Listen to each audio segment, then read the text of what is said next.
monde, bienvenue à une autre capsule Brico du Rift. Donc, premièrement, merci à TV Témis pour le prêt de l'équipement qui nous permet de tourner nos capsules aujourd'hui.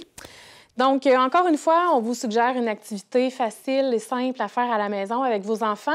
Aujourd'hui, ça s'adresse peut-être plus à vos ados ou à vos pré-ados. Les enfants peuvent le faire aussi, mais évidemment avec de la surveillance parentale. Donc aujourd'hui, on va s'amuser avec des craies de cire. Donc on a tous un gros plat de craies de cire qui reste juste des petits morceaux, des craies qui sont cassées en plusieurs petites pièces.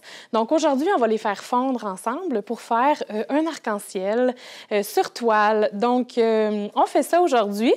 Ça prend évidemment une toile cartonnée. Si vous n'en avez pas à la maison, vous pouvez tout simplement prendre une boîte de carton que vous allez découper ou l'intérieur d'une boîte de céréales. Ou vous pouvez vraiment être imaginatif pour votre support.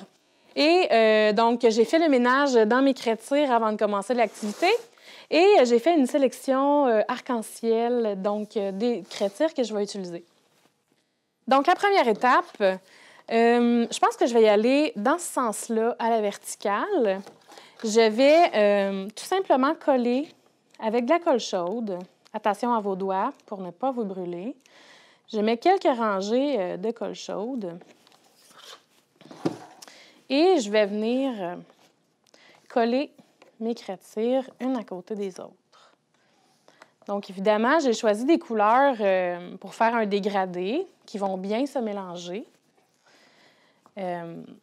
Donc, évidemment, si on met un noir à côté d'un jaune, ça se peut que ça fasse une espèce de gris étrange. Donc, on essaie vraiment d'y aller, de mettre des couleurs une à côté des autres qui vont bien se mélanger ensemble. Donc, ça n'a pas besoin d'être un arc-en-ciel, ça peut juste être vos couleurs préférées. Mais on s'arrange pour que ça fasse des beaux mélanges. Donc, voici ce que ça donne pour l'instant. Ensuite, c'est la partie amusante où on va venir faire fondre les craies de cire sur notre toile. Donc, on va les faire fondre avec un séchoir à cheveux qu'on peut mettre à chaleur maximale. Quand on fait fondre les craies de cire, évidemment, il y en a toujours des petites gouttes de cire qui revolent un peu partout. Donc, faites pas ça sur le tapis du salon. Faites ça dans un endroit, sur un plastique ou sur un endroit que vous pouvez salir. Donc, moi, je vais prendre une boîte que je vais déposer devant moi pour venir la mettre à la verticale. Donc, quand je vais faire fondre mes craies de cire, les gouttes de cire vont descendre sur la toile. Donc, je m'exécute. On va faire ça rapido presto, on vous revient.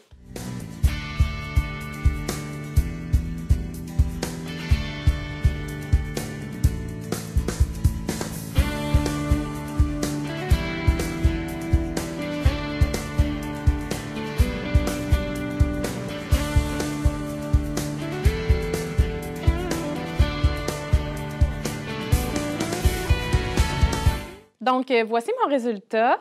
Moi, j'ai laissé mes cartons après mes craies de cire. Vous pouvez décider que vous les enlevez. Soyez quand même patient parce que là, on a été en accéléré, mais ça m'a quand même pris une vingtaine de minutes là, avant que les gouttes fondent comme ça et fassent un dégradé aux couleurs de l'arc-en-ciel. Et il faut quand même tenir son séchoir à cheveux assez éloigné des craies de cire parce que sinon, le vent va faire que la goutte va s'en aller, va s'éclater un petit peu partout au lieu de couler. Donc, on se tient quand même à une distance au moins de 6 pouces et on y va par en haut comme ça pour que les gouttes descendent sur la toile.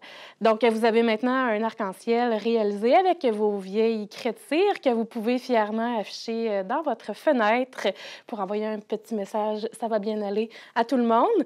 Donc, suivez-nous sur Facebook, le Rift, et allez aussi sur le rift.ca dans la catégorie Exposition. On a toutes mis nos capsules Brico au même endroit. Donc, s'il y a une journée où vous voulez vous sentir inspiré, vous pouvez aller consulter ça directement sur notre site Web. Donc, je vous souhaite une excellente création. Au revoir!